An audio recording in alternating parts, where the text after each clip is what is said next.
The most important thing to remember about measurement tools is that they are just markup tools, like any other in Revu.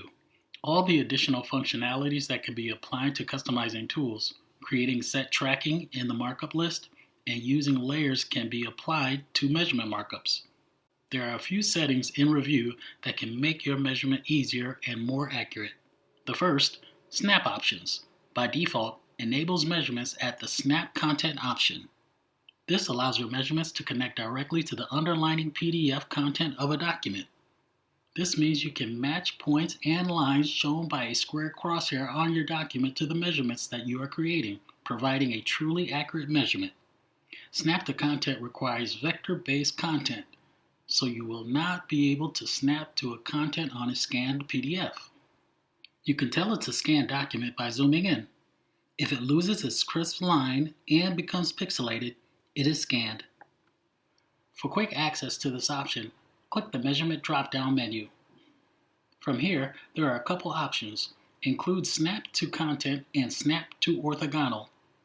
Snap to Orthogonal restricts measurements to central angles in 45-degree increments. This can be temporarily enabled by holding down the Shift key during measurement. While not directly useful, Snap Content, the other Snap options, Snap Grid, and Snap to Markup can also make your measurements more effective. These will allow you to snap measurements to markups or a grid overlay on your content. All Snap options can be activated from the View menu. If you want to have a Snap option enabled by default for all drawings, you can do so in Preferences. Go to Review, then Preferences, and select the Grid and Snap tab. Ensure that the Snap Content or any other snaps are checked, and the snaps will be available when using markups. It's recommended that you keep the snaps turned on for the most accurate measurement possible, but you can certainly turn them off if it better meets your needs. When content is turned on in your preferences, it will appear in the measurement options, as you can't change it. In Review 20 and above, when you click on the measurement tool, a running total appears.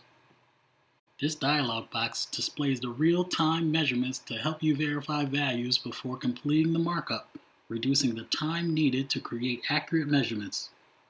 The running total dialog box will reflect different measurements depending on the measurement selected. For example, when using the Polylink tool, the box will show angle, segment, and perimeter.